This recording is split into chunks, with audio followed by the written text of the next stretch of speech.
Good evening, everyone, and welcome. Noswaith dda, good evening, and welcome to this NAHT briefing for members within our school settings. I'm really pleased to welcome to you all to this NAHT broadcast, in which we are joined by Paul Whiteman, General Secretary of NAHT, Ruth Davis, National President of NAHT, Paula Porter, Director of Representation and Advice, and Laura Dole, Director at NAHT Cymru. My name is Laura Tams, and I'm the Cymru Wales Organiser for NAHT, and I'll be facilitating this evening's event. I'm pleased to confirm that this event is being translated into Welsh, so if you would like to listen in Welsh, then please click on the Chinese button. Huge apologies, Wales is not yet an option on Zoom. There will be an opportunity this evening, time permitting, to ask questions of our panel, and we also have some questions already pre-given. But please use the question section as opposed to the chat function should you wish to ask questions, and as I said, time permitting, we will try and get through these. The chat function is for you to comment and let us know if you are having any issues accessing the broadcast, and my colleague Laura Flynn is on hand to assist you and will also be adding relevant links throughout the broadcast, including details of Welsh Government guidance and services available to you as NAHT members. We are recording this evening's broadcast, and this will be available on our website in the next day or so. So again, thank you for joining us this evening, and I now have great pleasure in handing over to Paul Whiteman, General Secretary of NAHT. Paul. Thanks very much, Laura, and good evening, everybody. It's fantastic to be with you. I just wish we were doing this broadcast under circumstances that weren't so chaotic and so challenging for you. And I just want to open up with a couple of remarks, really, to set the scene. The first one being a thank you to all of you for keeping things going on the ground, maintaining the support to your communities and maintaining that care for the children that attend your schools. I can't believe some of the uninformed criticism that the profession has received across the nations that we represent you in, because the one thing for sure is that there is no one next door to parents that cares more about the future of children and the care of children and the education of children than you and your teams. And we need to stand up and make sure we push back on any uninformed criticism that comes through. And where that really comes from is politicians trying to direct the criticism away from their failures and their incompetence. And we've seen that across all of the jurisdictions that we operate in, less so sometimes in Wales, but I know it's been particularly difficult over the last few weeks, with all of the U-turns and changes in strategy and instructions, and the lack of a coherent plan, the lack of time given to you to organise your schools, and the lack of support and clear explanation that you need, to the extent that, along with action that we took in England, we launched a judicial review challenge against Welsh Government to try and really get underneath why they were determined to keep some schools open when it appeared to be unsafe and not others, and what the plan actually was. So Paula, who leads our legal team, is on tonight, so I'm not going to steal all of her thunder in terms of explaining what the basis of that was and where we are with it now, and you'll get some update on that in a moment.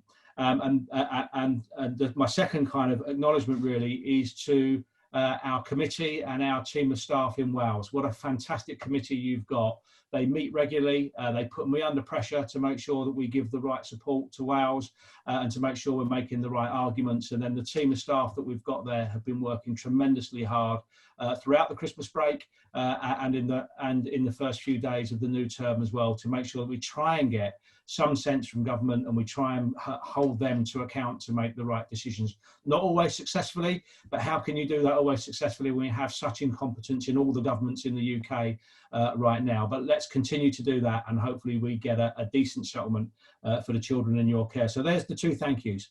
But what next? So we now need to press all the governments in the UK to make the right decisions. It's probably time, although this will frustrate you, it's probably time for a bit of statesmanship from people like me and all the Lauras we have on this call. We have a collection of Lauras working for us in the NAHT, but to really give governments the opportunity to do the right thing. There's a space now between the operations in school for all children. I recognise there's still work happening in special education, and I recognise there's still work for other children too.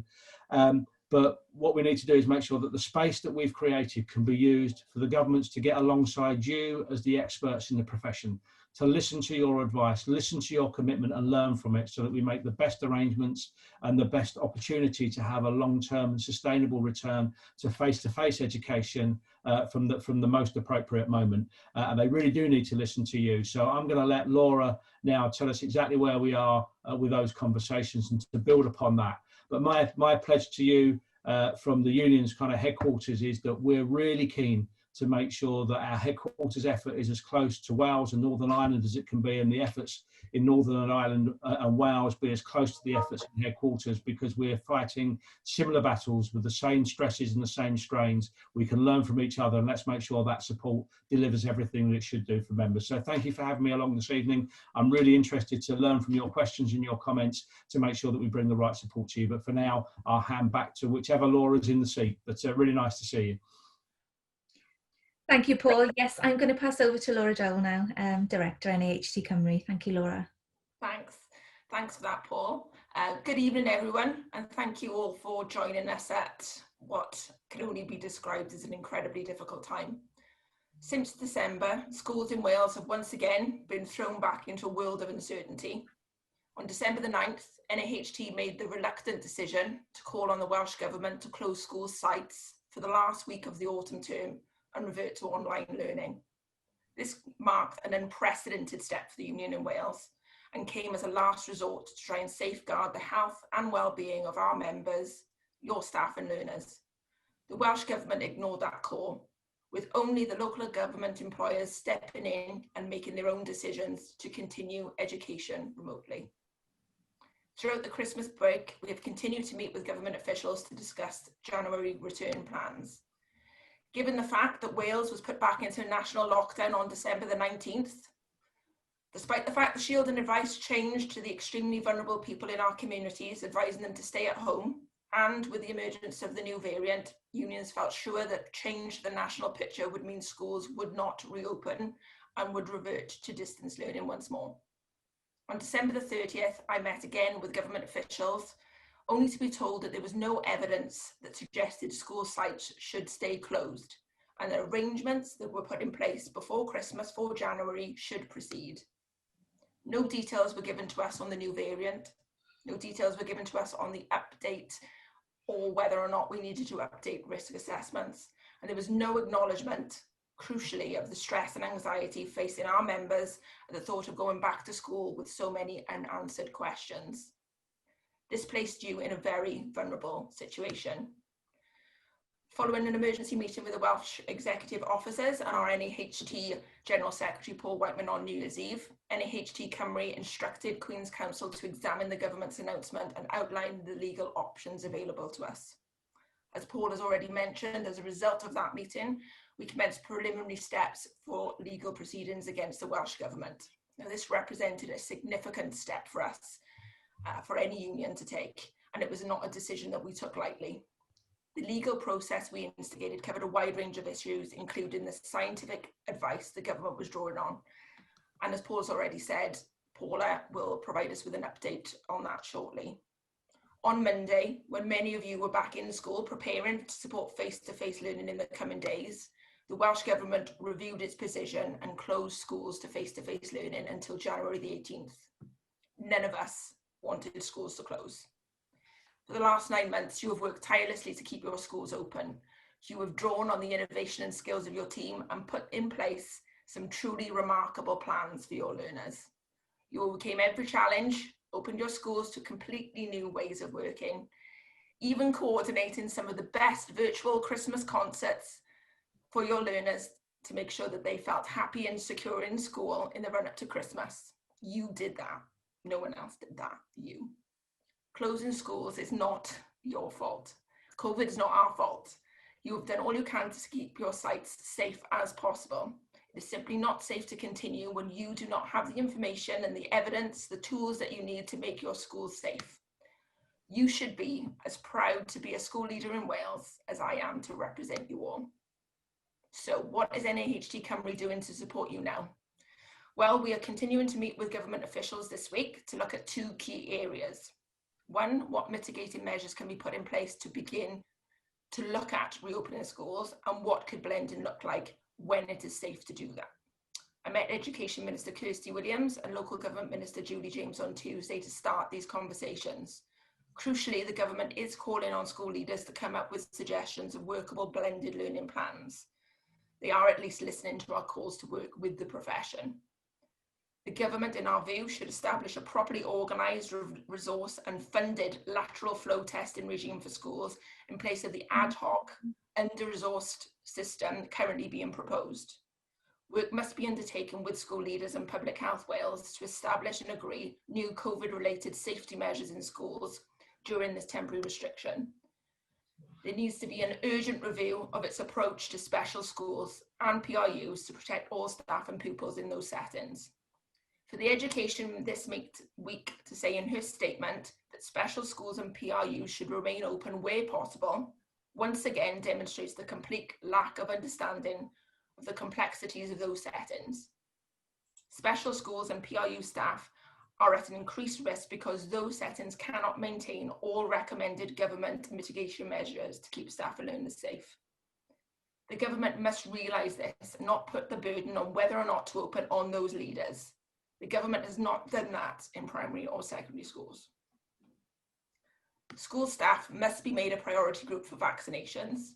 All education unions are united on this call to make sure that the plan that sees school staff return to face-to-face learning are afforded as much protection as possible against the virus.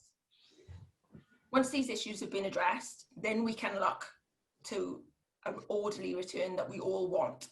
As always, the Wales team is on hand to support you with whatever you need. And with that, I'll pass back to Laura. Thanks. Thank you, Laura, very much. Yes. I'm not sure, Paula, if you'd like to come in at this point and just give a brief overview of where we are in regards to the legal stance. Thank you. Yeah, of course, Laura. I'm happy to do that. Because Laura has talked about the legal basis for our action, I'll be very brief in relation to that. But in essence, our argument to the government, the devolved government, was that as head teachers, you need to be armed with the science. You are tasked, and you should be tasked, with making the decisions that relate to school. And in the absence of that information, you have your hands tied, because it's extremely difficult for you to make comprehensive and sensible decisions about the safety in schools, and that isn't something for the devolved government and only for them to dictate to you. So we took the very difficult decision to start the first stages in the judicial review process, and it's not a step that we took lightly. Although we had to take the decision very quickly, it certainly wasn't something that we took lightly, because it is and has some very serious implications, so we have to be on very safe ground. But we adopted a very carefully measured approach, taking into account the deference that's given to the Welsh Government, or will be given by the courts at this time, when they have the very difficult task of dealing with issues arising from the pandemic, and we have to have regard to that.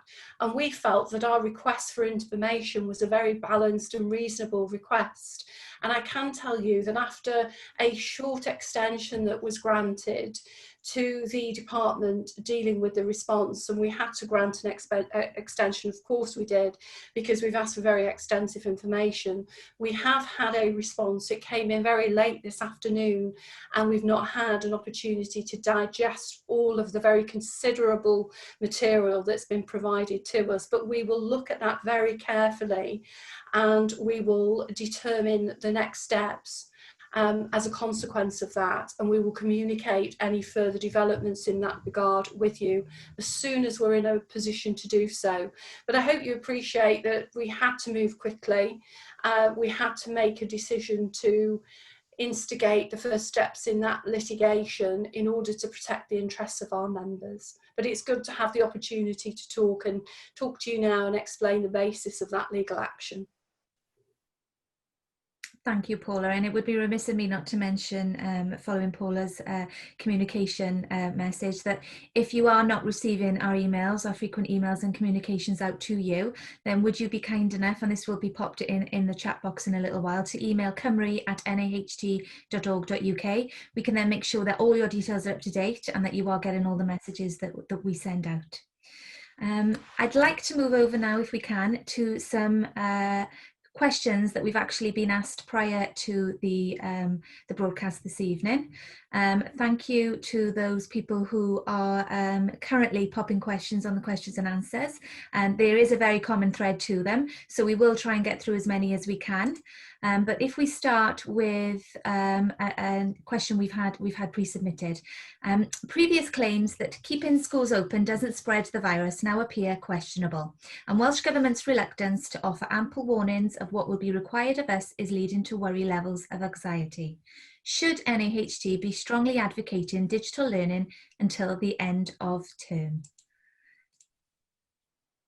Laura, did you want to come into that? You know, Paul looked like he was poised to say something there, so I don't want to speak over him. I'll let him go first. Well, what I do is kind of give a more blanket answer as far as NAHT is concerned, and then Laura, perhaps you can nuance it for the situation in Wales.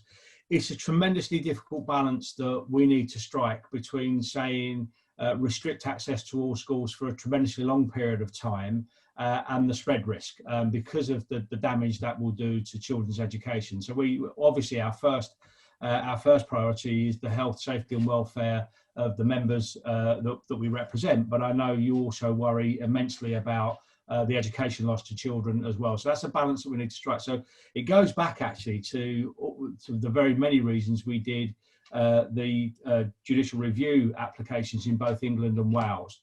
What we're saying to government and governments is simply asserting that something is safe, or simply saying that there isn't a transmission risk isn't good enough. And whereas you had some confidence amongst the public from simply asserting it and saying you were following the science some time ago, that confidence has been lost because it's now been blown apart. You were asserting certainly right up until a few hours before wider closure that schools were safe and they didn't contribute to transmission. You've spun on your heel and taken a completely different view within hours of the last assertion, and that loses confidence. So what we're doing right now is trying to put governments to specific, almost hard proof. I don't think it's quite as much as that, but making sure that there's some scientific basis to what they say. And if there's not, we have to come back to you at that point and say, well, what's the next step? So I can't give you across the three nations a blanket answer other than we will keep pushing and holding their feet to the fire for those explanations. I don't know whether the contacts with Welsh Government, Laura, take you any further down there, or whether that's kind of we're still at that point in Wales too. Yeah, we pretty much are, Paul, still at those early discussions. I think there needs to be some realism around the 18th of January. And I think that is probably something that's very much at the forefront of the minds of our members at the moment. That's just over a school week away.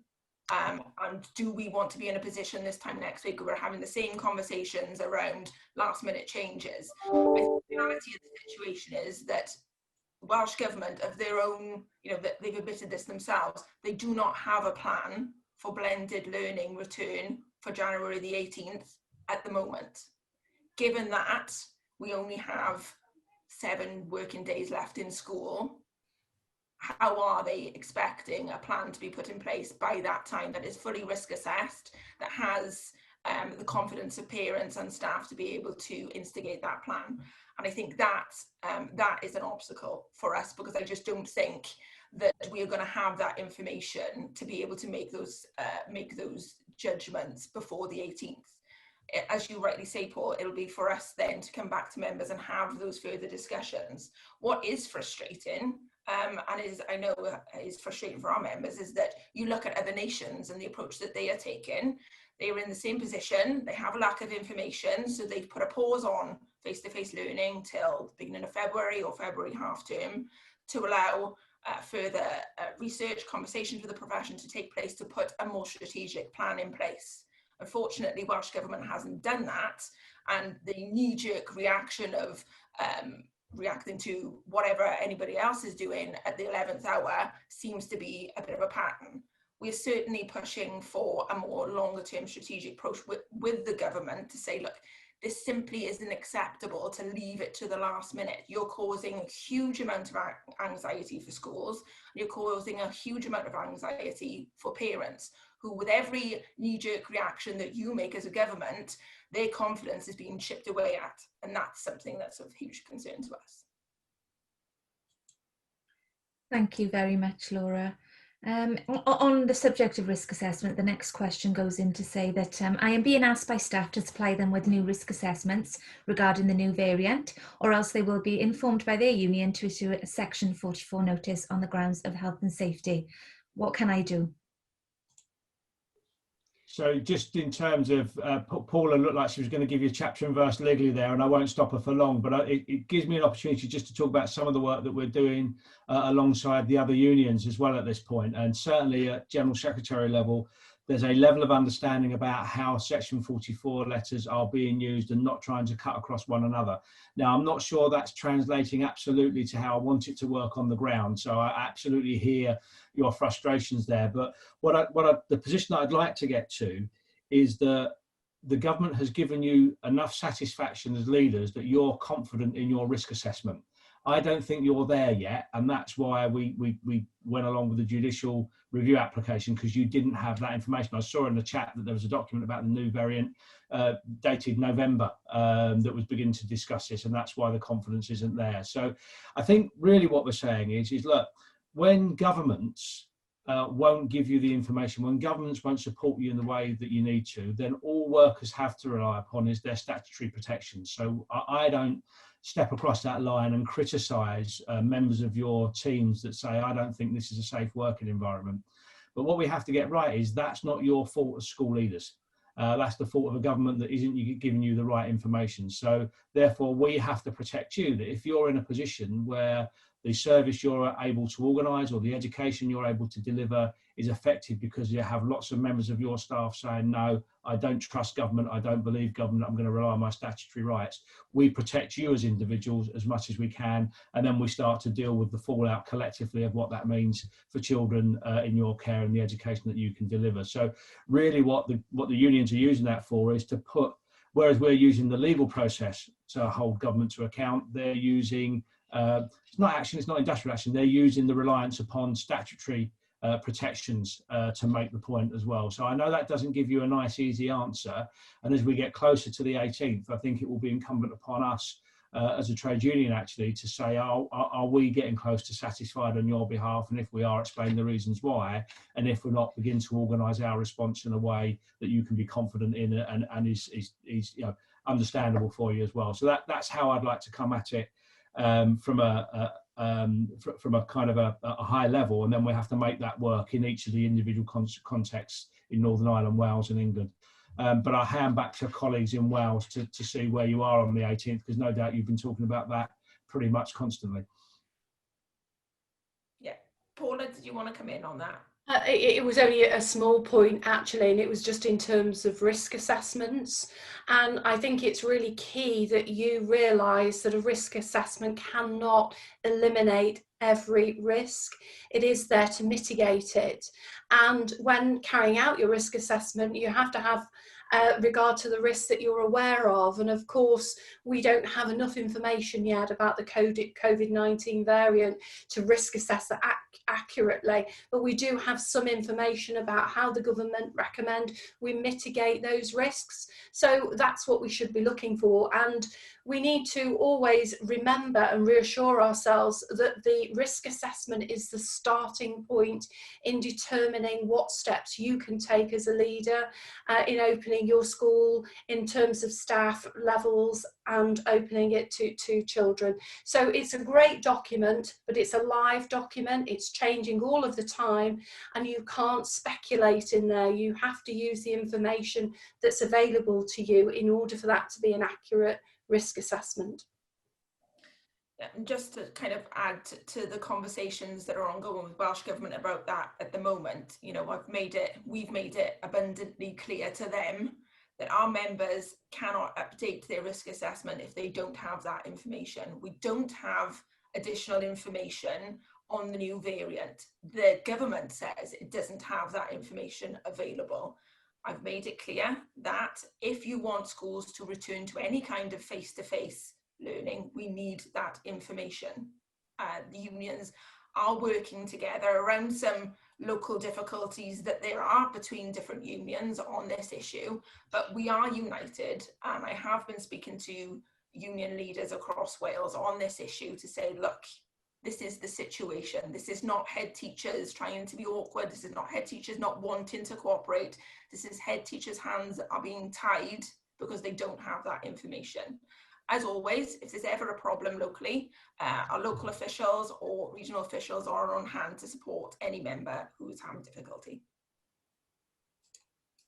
I think it might be worth, Laura, just really quickly, me just talking about what we're saying to governments at the moment at a high level might begin to address the health and safety risk going forward. Now, this would need an awful lot of detail behind it. So these are headings and headings to be adjusted according to each country that we operate in.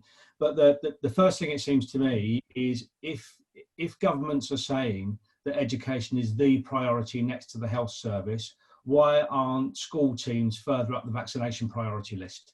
And what's different about school teams compared to supermarket workers who are keeping us fed?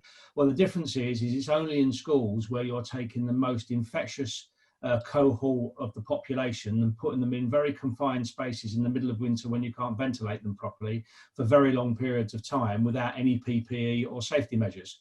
So that it strikes me that works against every instruction that we've got elsewhere in the community about transmission and ripping it up and throwing it away. So you've got to begin to solve that, and a big step on that to keep people safe will be vaccination.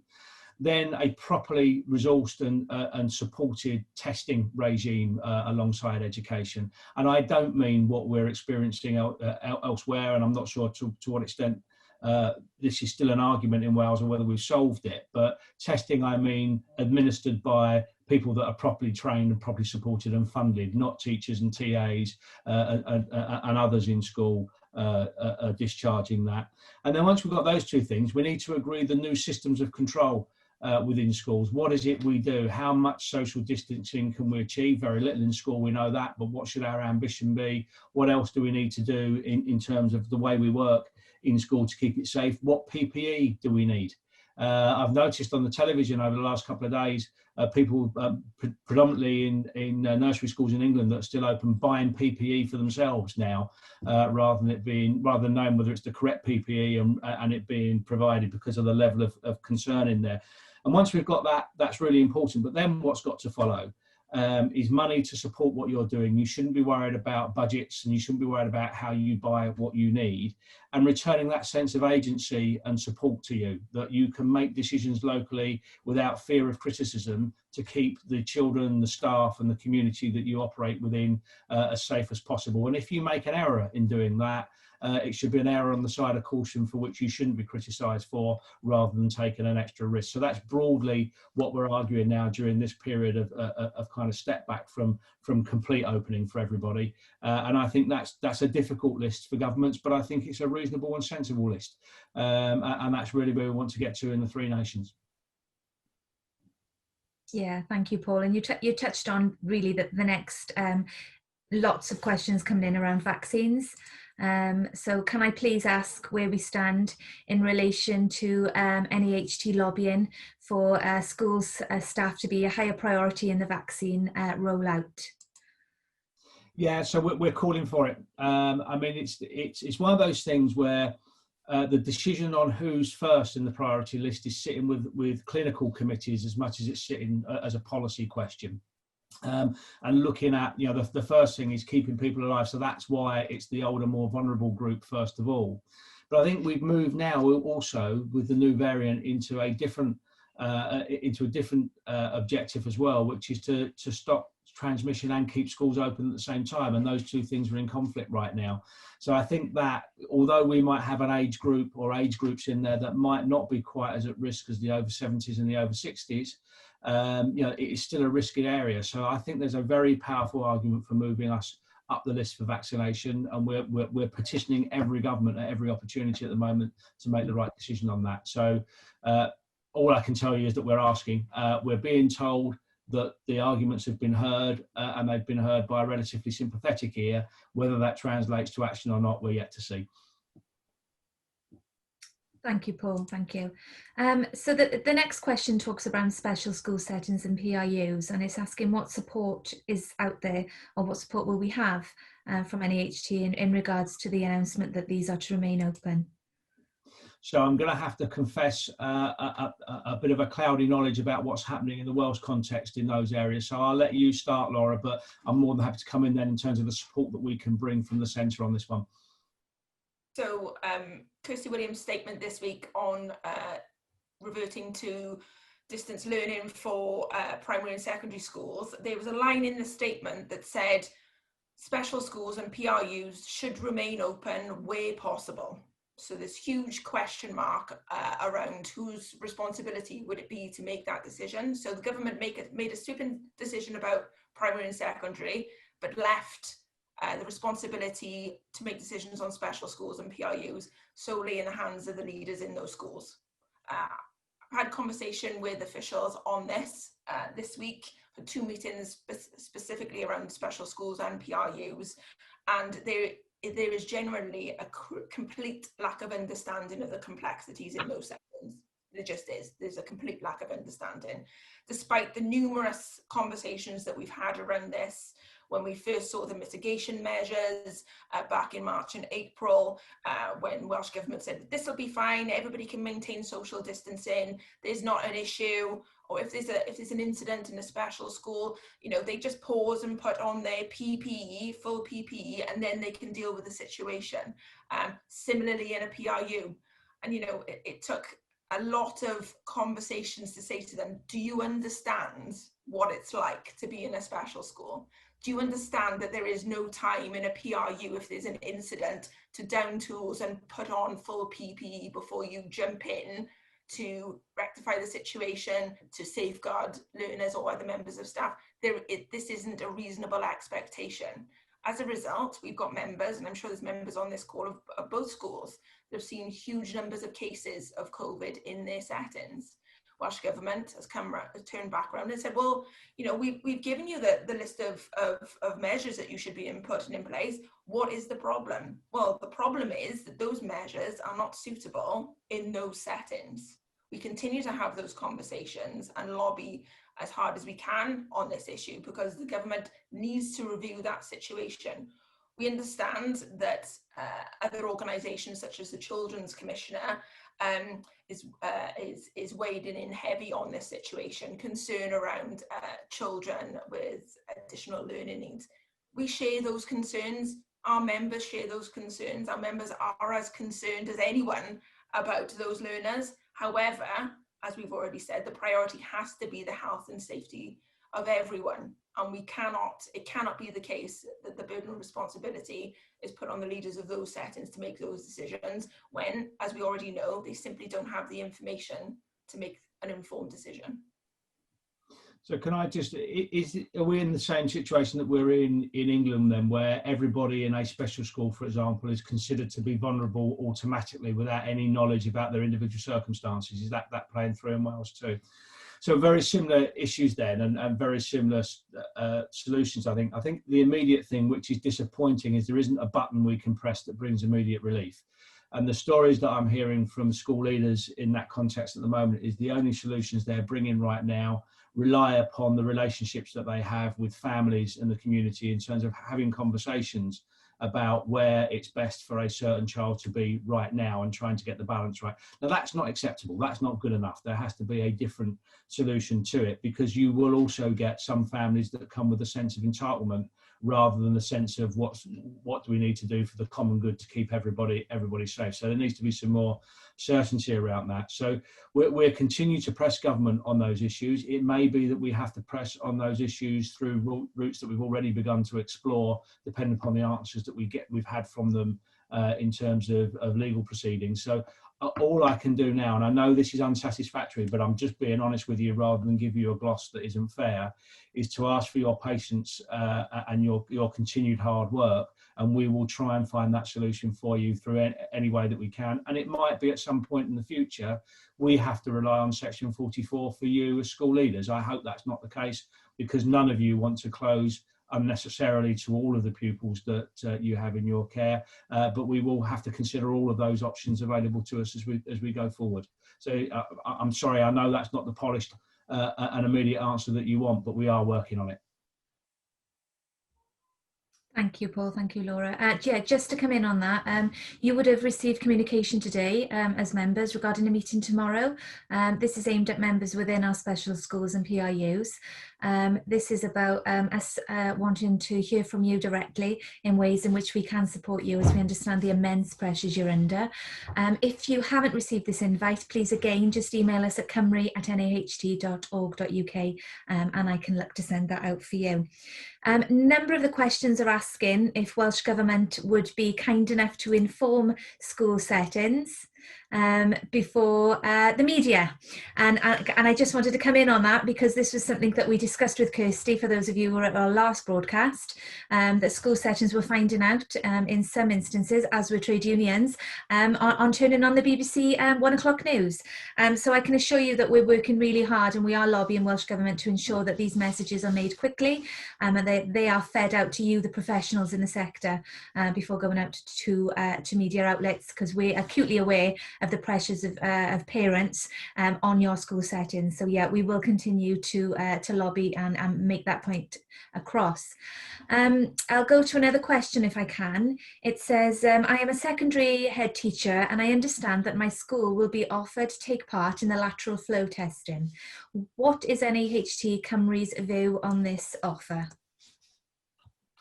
Okay, I'm happy to take that question. So this is something that we discussed extensively with our Welsh executive and colleagues at NAHT on the stance to take for this, because at the root of this, we want learners and staff to be as safe as possible. We want the tests. We want the tests. We recognise their value and we recognise that any mitigation to safeguard staff and learners is something that we want to embrace. However, there has to be an understanding that schools cannot take on this responsibility on their own. Now, when we're having conversations with government around supporting hub provision, when we're having conversations around looking at blended learning plans, and now we're having conversations on school staff taking part in supporting lateral flow tests in secondary school, there has to be an understanding that school staff can't do all these things at once. They simply can't. The response from government when this was raised initially was, well, it's fine, you don't have to get the teachers to do it, you can get the support staff to do it. Well, you can imagine the response that invoked from other unions and of course from us, in that schools are a team, everybody in a school plays a vital role, nobody has a lesser role to play, and with staffing levels as low as they are in certain secondary schools, it is absolutely crucial that those staff concentrate on the roles that they're there for, that they're there to do. Now, I don't know of any school that doesn't want to have lateral flow testing and support to do that, but they must be given the tools to do it and they must be given the resources. Welsh Government this week is holding a series of webinars. They had them with trade unions yesterday and they continue to have them this week with school leaders on how the plan is going to roll out. Sat through a 1-hour webinar on it yesterday on what it's going to mean and who's going to be involved in it. It's all around school staff supporting the process. They brought in a head teacher from a secondary school who gave a first-hand account of it. Her own words, she was heavily supported by the local authority who provided additional staff. They were supported by the military and they were supported by additional funding. Welsh Government has not committed to put that level of support in lateral flow testing in secondary school. So what are we left with? We're left with an offer in Wales for lateral flow testing for secondary school, for special schools, and the offer that primary school staff can go to a neighbouring secondary school to have a test. However, what we don't have is any funding. What we don't have is any strategic approach to doing this. What we have are a series of online-based training sessions that your staff are supposed to take part in next week to look at putting this in place from the week after. The offer is, as it says on the tin, it's an offer to schools and local authorities to see if they want to do it. However, it is being portrayed in the media that this is going to be available for all schools. So the expectations, once again, of parents have been raised beyond all reasonable possibilities that this is going to happen. Our own health minister gave a press conference last week where he said that this is happening in schools from the middle of January and teachers are going to be carrying out the tests. This again shows a complete lack of understanding of the situation on the ground. A joint trade union letter was sent to Welsh Government last week on this issue, where all unions were in agreement that testing was a vital part of the mitigation process. However, that school staff should not be left to administer or facilitate the tests on their own. And that is our position on testing. Thank you, Laura. Just picking up on some of the comments, and Chris has made a really valid point. He said that we did mass testing of our whole school. It took 3 professional teams 6 hours to test 300 willing adults. So I think that just gives a bit of an example of the mammoth task that that schools maybe are being asked to undertake. I think I'll come in at this point in regards to staffing levels, and a question. We've had several questions come through in regards to I'm trying to come up with a rota to cover the hub provision at my school. Teachers are asking to work from home and suggesting that TAs should cover the hubs. What is NAHT's view on this? Would anybody like to come in first? So, so that the hubs and stuff is local to Wales. So I'm happy to come in on the back, Laura. But do you want to just do the kind of the local pressures that are on, and then I'll give a view about kind of collegiality. I nearly said that, didn't I? Teamwork within schools. Let's change it to that. Yeah. So the hub provision is the kind of child care support element for the children of critical workers and for vulnerable learners. The pressures on schools around putting a rota in place is really difficult. Conversations that have gone on with other unions are that teaching unions feel that obviously they should be allowed to work from home, and TAs should be brought in to cover the hub provision. I see a point that they're making in that they believe that teachers are better equipped to support online learning. They can do that from anywhere, whereas a TA's role is not as involved in direct learning, so therefore they should be used to support the hub provision. However, that is not in the spirit of team working, that's not in the spirit of working together across unions, and that does not promote a great working environment in your school. The conversations that we've had are around safety in school. So if we're campaigning as a union and we're lobbying governments that we don't think it's safe, it's not advisable to say it's not safe for all of us, but it is to go into a hub and work. We need to be very careful in those conversations on how we have that. And I know a great many of our members have invoked a more of a team approach and a rota basis to allow as many staff as possible to work from home, because of course that is the government's position. If you can work from home, to work from home, and the minimum amount of staff as possible on a rota basis to work in the hubs, and that is a mixture of teachers and TAs. Now, Welsh Government has said that it expects children in the hub provision to be provided the same level of education as those who are distance learning. So that is why they also do not think that TAs should be the people that are covering the hub provision. I don't know if that covers it in total. I hope so, but Paul, I don't know if you wanted to come in on any of the points there.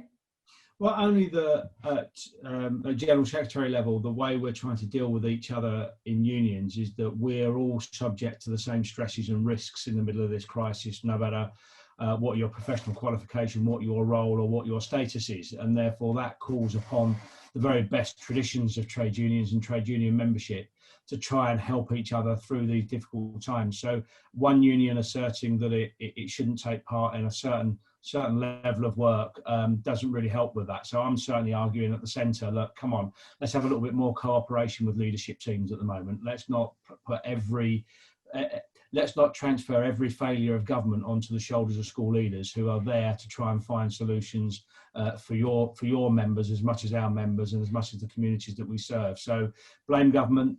Don't give us practical problems that we can't solve, and work with us to deliver the basic provision that we all agree we should. So that's the argument we're having at the centre. It will take a while to trickle through and translate, and I have no absolute confidence we'll be successful. But at the moment, those kind of good traditions of trade unionism are warmly held. So let's hope it will trickle down. Thank you. Just a quick reminder, unfortunately, I can see a few hands raised. We can't come to you, unfortunately, due to the numbers, but if you did have questions, pop them in the Q&A. I'm just about to launch a poll, if you'd be kind enough. This is just regarding to what the percentage of pupils that you actually have in the school on site at the moment. So that'll be flashing in front of you shortly. I'd like now, if I can, delighted actually to welcome Ruth. And I wondered if Ruth would like to address members. Thank you, Ruth. Right, I've managed to unmute myself and not stop my video, which is what I did in the meeting just before this in England, when I managed to wipe myself off the screen so I could see everything going on, but couldn't get myself heard at all. So good evening, everyone, and thank you again for taking the time to join us in such numbers this evening. I don't think we've ever known a time like it, have we? Laura set the tone at the very start for us, reminding us of the phenomenal challenge, and then every time you think you get to the peak of a challenge, another one looms that's even more challenging than the one before. But you know, and I think I'm going to start with this, I'm just going to remind you all this evening, exactly as Paul said, this is not your fault. The situation we find ourselves in as a nation is as a result of a chronic and catastrophic failure of government across our nations to lead us through a period of crisis. So none of this is your fault, none of this is of your making, and as a result of that, you really shouldn't feel on the back foot and needing to justify why you're acting in the best interests of not just the children immediately in your care, but the wider community as well. I don't need to rehearse the reasons why, because you take your responsibility to those communities extremely seriously. Now, if there are sections of our community that choose to ignore that feature, then we have to leave it as it is. But I'm just going to set off this evening by thanking you, first of all, for remaining consistent and trustworthy and compassionate and consistently reliable in the face of all the reverse from government since March. Thanking you for taking the time and the effort, often at the cost of your own family and your own personal interests, to lead, sometimes, often, on your own, to find the solutions unsupported by other areas of government, such as health, until we find ourselves at a point just before Christmas where the pandemic and the virus was surging. It was surging, it was becoming unmanageable because our risk assessments no longer matched the needs of the new variants. And we found ourselves not just continued unsupported by government in the wider sense, but we were having additional responsibilities and burdens placed upon us. The issue of mass testing, the issue of vaccination, it has to be a game changer. And we support it. We obviously support the processes, but we cannot be responsible for them. There is simply no capacity left in schools to undertake what needs to be led by public health. And we need to make this conversation heard, and we need to make it heard strongly. The situation we find ourselves in as a nation, with the highest infection rates in the world, second only to Lithuania, is not our fault. It's not of our making, but it does represent a huge challenge for head teachers and school leaders in terms of their roles within their school settings, and more importantly, their roles within the wider community. So you need to feel supported, first of all, by your trade union. And on your behalf, I want to thank everybody on the screen this evening for the work, the highly visible work that they do, such as events as this, but also the detailed and continuous work that they put in on your behalf behind the scenes every day. And I'd also like to thank you as well for your consistency and for your ability to keep things going. You know, I think in the face of a government that is increasingly indifferent, grossly incompetent, and sometimes not proving itself trustworthy in the sense of sharing the information that we need in order to make our own decisions, you have maintained a face with parents and with families and with the learners, which has sought to build confidence in the face of all the challenges that you have encountered. It was heartening last week to see us joining England on the issue of issuing a pre-action protocol to government, basically asking for the information that was being withheld from us, which we felt we needed in order to properly risk assess our settings in the light of the new variants and the recent surge in the virus. Now, that sort of practice may or may not have happened until fairly recently. And I think there is much to be said about the renewed and revived partnership that we have as a small nation with our partners in Northern Ireland and England across our borders. And I think it's this sort of partnership that we need in order to take us further. It does two things. It reminds us that our voice is quite powerful. It strengthens our own voice, but it also reminds us of context. And seeing how a situation and a challenge is emerging in another region and another context, it helps us bring some renewed sense of purpose and also renewed vision to our own context. So I'd like to thank Paul in particular for the work that he continues to commit to in joining up our nations and making sure that as a union, we may have three very distinct contexts, and long may that continue, because we believe that variance and diversity is to be celebrated, but ultimately our voice is the same. We all want one thing, and here we are this evening. Why?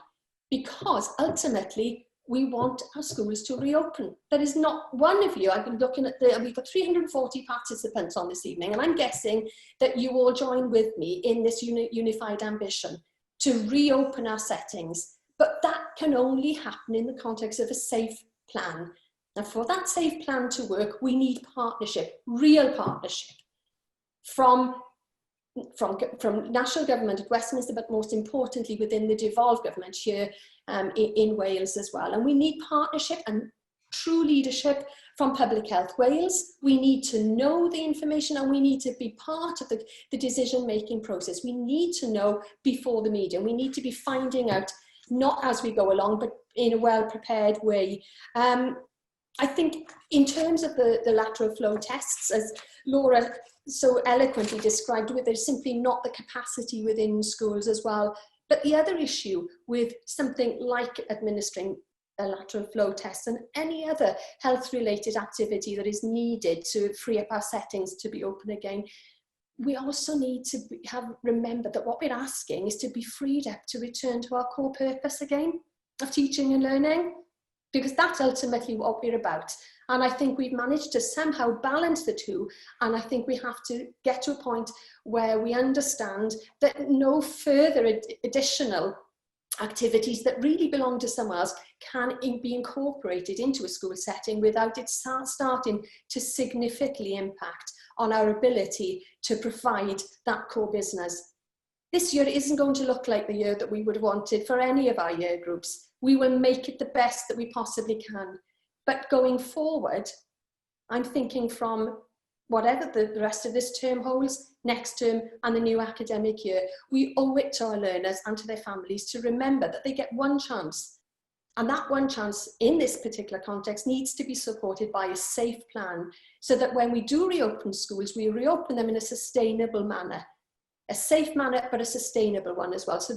And a sustainable plan that doesn't see us lurching from one crisis to another.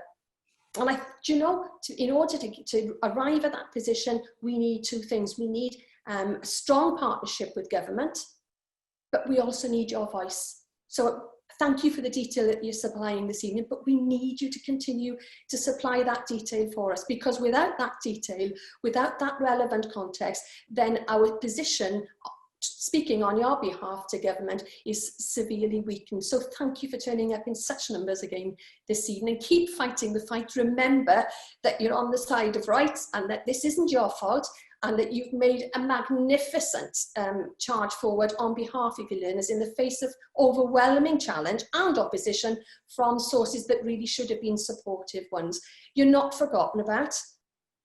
And where you feel that we're perhaps not addressing the detail that's needed, keep this conversation going. And let's commit to a renewed partnership here in Wales, because ultimately our ambitions remain exactly the same. That this year is as good as it could possibly be in the context for these learners, and that we move on to a vision for education in Wales that is sustainable, that is safe, but that is actually holds equal opportunity for all. So thank you for joining us this evening, and again, on your behalf, thank you for the team that you can see on the screen, as well as the many people that they represent behind the scenes who work tirelessly every day on your behalf. Thank you. Thank you, Ruth. Massively inspiring as always, so thank you for that. Yeah, Ruth spoke a lot there about partnership and your voice, and it would be remiss of me not to mention that, you know, if you'd like to become more active with NAHT, please pick up the phone, please speak to your branch secretaries who are there, or come through to the regional office. We're always more than happy to speak to you and to advise, and yeah, as Ruth said, it's a two-way communication, so it really is you guys on the ground that are giving us the intel and giving us the ammunition to go to Welsh Government with the issues on the ground. I think at this point now, I'm going to come in and bring it to a close. We're due to finish at 7 p.m. So I wondered if Paul or Laura would like to say anything just before I wrap it up. I'm going to quickly share the results with you from our poll. No surprise, really. There is less than 10% being the majority. No school setting at the moment appears to have significant numbers in their site. So yeah, Paul or Laura, who would you like me to pass over to first? You're on mute, Paul. It had to happen, didn't it? I was trying to be careful not to get feedback and everything else. I think the last word has to belong to the NHT Director for Wales. That's only right. So just for me to say thank you for all your efforts. Thank you for coming to this meeting. Keep communicating with us. The more we hear from you, I can tell you it absolutely translates from what you said on the ground into what we say to government officials and politicians. We can only be the authentic voice of school leadership if we're hearing from you. So I know at the end of the day, when you get a poll from us or you get an invitation to come to a meeting and tell us, it's often the last thing you want to do, but we really do crave that up to the minute information about what's going on the ground so we can turn it around. But for now, genuine thanks for what you do in your communities. They're empty words when politicians say it right now. They thank you with one remark and then hit you with another, and we'll keep making sure we hold them to account for their decisions and hopefully get them pushing in the right direction. But for now, just a heartfelt thank you from me, and the last word from Laura. Thanks, Paul. Thanks. What's left to say? Well, for anybody who knows me, knows I'm not normally short of something to say, but I'll keep it brief. I just wanted to say that despite everything that you're going through, as Ruth and Paul have already mentioned, you're not on your own. We're here, NAHT Cymru team, although we might not be where we normally are working remotely and working as hard as we have ever done to support you. I want to hear from you. Don't ever think that you're bothering me. I know many of you send me emails and say, I don't expect you to respond. That's my job. I'm here to support you. I can only lobby for you if I know the issues on the ground, as Ruth's already said. Please continue to pick up the phone, continue to email us.